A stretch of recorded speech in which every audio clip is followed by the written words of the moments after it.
예.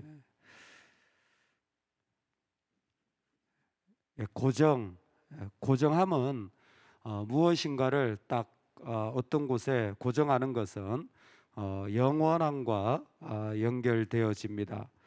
우리가 하나님 앞에 살아갈 때에 어떤 한 자리를 그곳에 딱 고정해서 살아가는 이 삶의 자리를 통하여서 하나님 앞에 신실한 은혜의 자리가 이어지기를 주의 이름으로 축원합니다. 아멘. 하나님의 법궤가 이제 솔로몬의 성전에 들어오는 메시지를 오늘 나누게 됩니다. 하나님의 법궤가 솔로몬 성전에 들어온다라는 것은 이제 성막 시대가 끝나고, 즉 옮겨 다니는 시대가 끝나고 성전에 고정되어진다라는 것입니다. 이 시대는 대단히 중요한 의미를 가지고 있는데, 그것은 이제는 더 이상 하나님이 이곳저곳 옮겨 다니는 것이 아니라 이스라엘 가운데 거하신다라는 겁니다. 그런데 이런 거하심의 의미는 나중에 신약 성경에 성령이 우리 안에 거하심으로 말미암아 주님의 백성됨을 구별하는 상징적인 그림이 바로 솔로몬의 성전이 되어지죠. 그리고 한번 들어온 성령이 떠나지 않는 것처럼 이 땅에 하나님의 임재하심이 그 가운데 그 고백되어진 자들의 삶은 떠나지 않고 영원히 함께하는 은혜를 누리게 되어지는 것입니다. 그런 의미에서 솔로몬의 성전은 하나님이 앞으로 메시아 시대, 그리고 메시아 시대를 통하여서 올 영원한 그 시대를 상징하여 주는 대단히 중요한 의미입니다. 그러므로 영원이라고 하는 것은 고정에서부터 출발되어진다고 말할 수 있을 것 같습니다. 여러분, 무엇인가를 삶에 딱 이렇게 픽스시키고 딱 고정시키고 살아가시는 은혜가 있기를 소망합니다. 무엇을 고정하시겠습니까? 히브리서 기자는 뭐예요? 너의 눈을 하나님께 고정하라. 그렇죠? 예.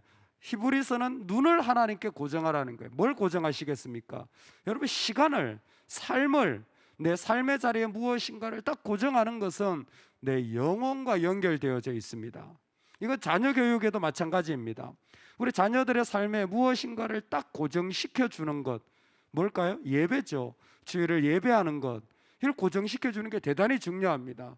세상에 10억 안 벌어도 돼요. 그러나 하나님께서는 고정의 자리는 반드시 우리가 세워줘야 할 필요가 있는 것이죠. 우리 가정이 뭡니까? 가정 예배를 드리고 또 함께 기도하고 또 하나님 앞에 나가는 이 고정의 시간들이 아무것도 아닌 것 같지만 그것이 영혼과 연결되어집니다.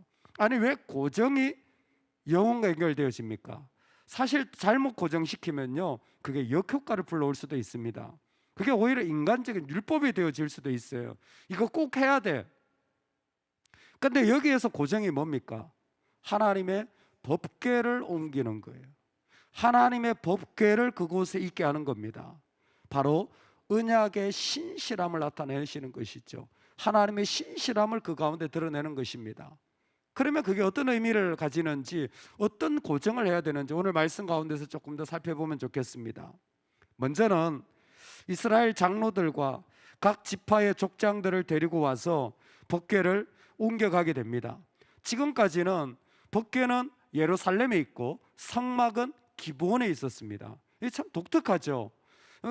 솔로몬은 제사를 드리기 위해 큰 공간이 필요했기 때문에 기브온 산당, 그곳에 성막을 세워서 하나님 앞에 제사 지냈습니다. 근데 다윗이라는 사람은 다윗 장막을 따로 칠 수 있을 만큼 특별한 은혜를 받았던 그런 사람이었습니다. 이제 이런 좀 어떻게 보면 정상적이지 못한 부분에 마침표를 찍고 예루살렘의 성전을 건축하고 그리고 법궤를 옮겨와서 그곳에서 세우는 것이죠. 다윗 성과는 다릅니다. 다윗 성과는 다른 예루살렘의 자리를 만든 거예요.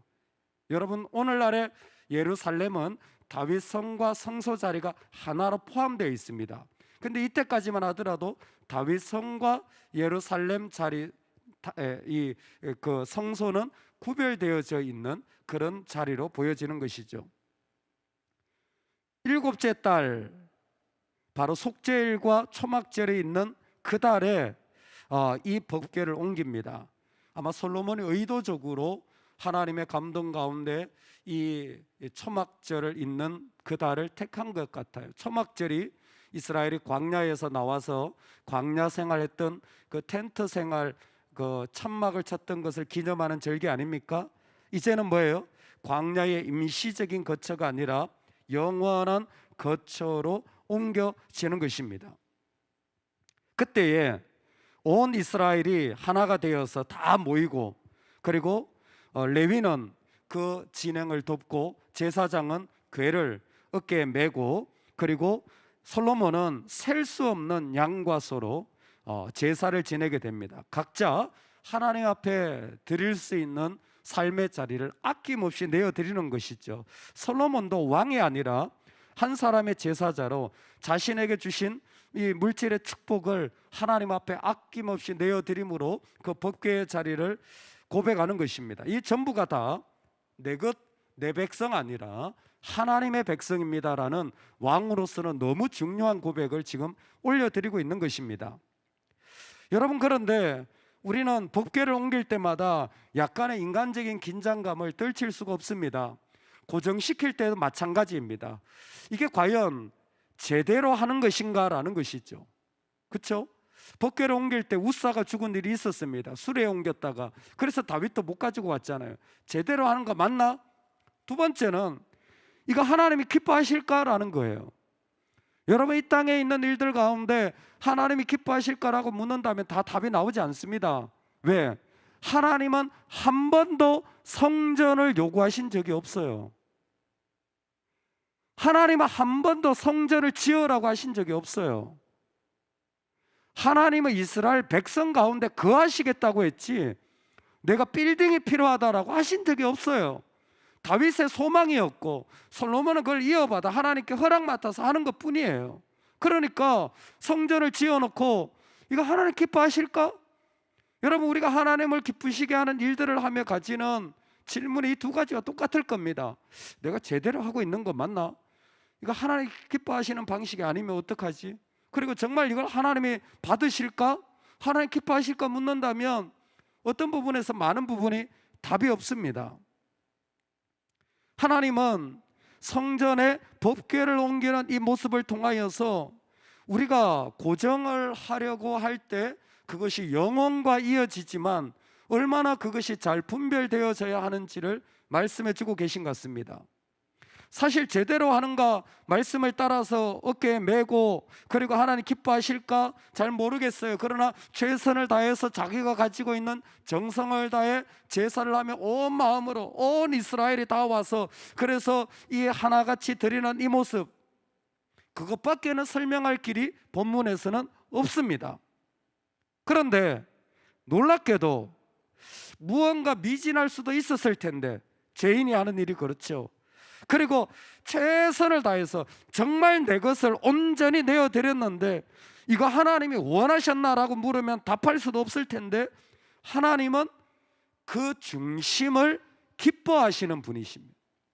하나님은 그 마음을 받으시는 분이십니다. 할렐루야. 열왕기에 제일 중요한 것은 마음이에요. 그 마음을 이스라엘이 하나가 되어서 드릴 때에, 솔로몬이 왕이 아니라 자기에게 있는 것을 정말 하나님께 드리고자 하는 그 마음으로 드릴 때 하나님 그것을 기뻐하시는 겁니다. 어떻게 합니까? 구름이 그 성전 가운데 가득한 거예요. 쉐키나이죠. 쉐키나. 하나님의 영광이 그 가운데 드러난 것입니다. 하나님의 영광이 있다라는 것은 하나님이 백성들 가운데로 들어가셔서 자기를 나타내신다는 거예요. 우리 안에 거하신다라는 것처럼 하나님이 백성 가운데로 들어가셔서, 성전 빌딩이 아니라 백성 가운데로 들어가셔서 그들 가운데 자기를 나타내신다라는 겁니다. 오늘 하나님이 우리 가운데 들어오신 은혜가 있기를 주의 이름으로 축원합니다. 여러분, 하나님을 우리 가운데서 고정적으로 고백하는 일들을 하려고 하면요 쉽지 않습니다. 왜? 거룩이 우리 영역으로 들어오면 죄가 그냥 있지 않아요. 거룩이 우리 삶의 자리로 오면요 우리가 그냥 받아들이기가 쉽지 않습니다. 육체가, 그리고 우리 영혼이, 우리 삶이 그것을 그냥 아멘하지 않아요. 사실은 그 반대입니다. 거절할 가능성이 많아요. 싸울 가능성이 많아요. 회피할 가능성이 훨씬 많습니다. 그런데도 불구하고 하나님은 지금 그 자리로 들어오시는 거예요. 그 자리에 들어오는 것이 너무나 아름다운 하나님의 영광입니다.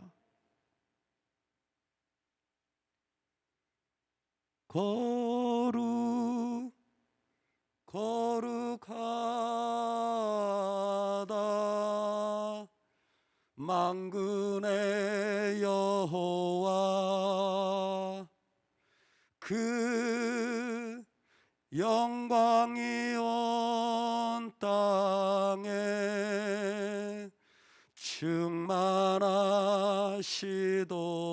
충만하시도다. 하나님의 영광이 우리 가운데 임하시길 소망합니다. 하나님의 영광이 임하시길 소망합니다. 여러분, 그건 하나님의 주권입니다. 그건 우리가 임의적으로 할 수 있는 게 아니에요. 근데 뭐예요? 정말 제대로 하고 있나? 내가 이렇게 하면 하나님 기뻐하실까? 그러나 온 마음을 다하여서 드릴 때에 하나님 그걸 받으시는 거예요. 그런데 오늘 말씀에 참 신기한 게 하나 있어요. 여러분, 어떤 고정은 정말 하나님이 영원히 거하시는 약속의 고정이 되어져요. 그 고정은, 그것은 어느 때라도 영원히 하나님의 영광을 경험하는 고정이 되어집니다. 어떤 고정일까요? 우리 오늘 말씀을 같이 한번 보겠습니다. 9절 말씀인데요, 같이 읽겠습니다. 시작. 그 궤 안에는 두 돌판 외에 아무것도 없으니 이것은 이스라엘 자손이 애굽 땅에서 나온 후 여호와께서 저희와 언약을 맺으실 때 모세가 호렙에서 그 안에 넣은 것이더라. 아멘. 그 궤라는 거 법궤죠. 여러분, 법궤 안에 뭐가 있어요? 원래 세 가지가 있습니다. 만나를 담은 항아리, 아론의 쌍난 지팡이, 그리고 두 돌판. 원래 이 세 가지가 있어요. 출애굽 때는 이 세 가지가 있는 거예요, 이스라엘로. 그런데 오늘 말씀해 보세요. 그 궤 안에는 뭐밖에 없어요? 돌판 외에밖에 없다는 거예요. 원래 세 가지예요.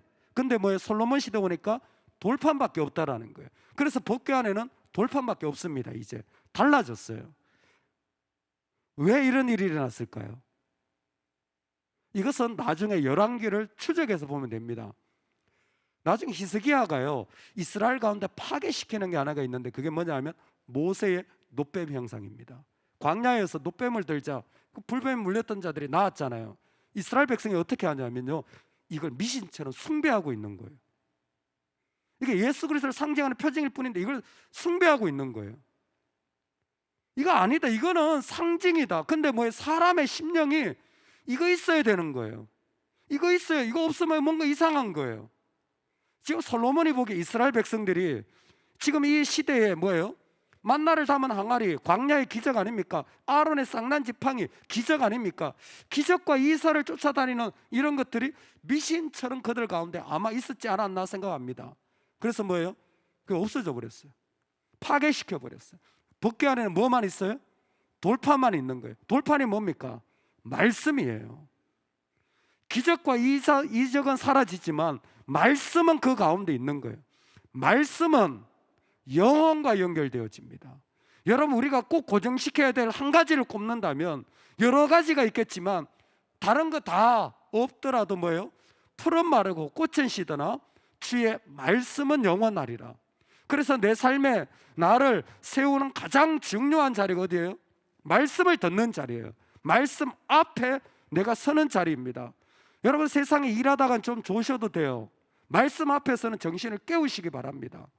여러분, 이 땅에서 누군가를 만날 때는요, 좀 피곤하셔도 돼요. 근데 말씀 앞에 오시긴 뭐해서요? 세우세요.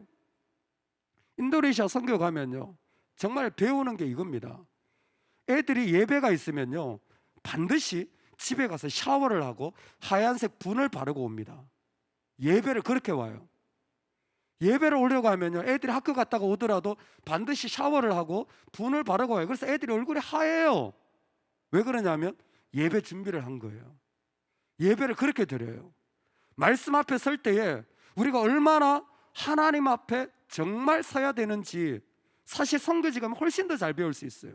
우리가 더 타락했어요. 우리의 고정이 어디냐면 말씀입니다.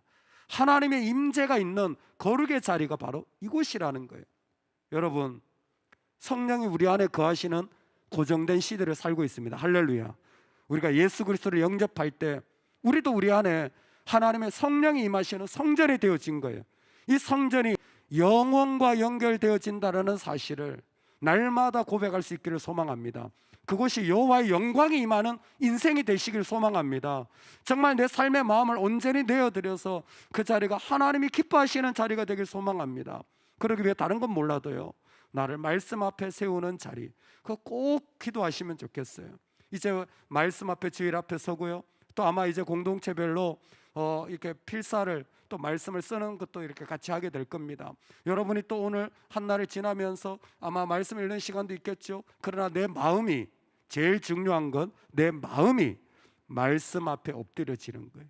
그 자리가 꼭 고정되어지기를 주의 이름으로 축원합니다. 아멘.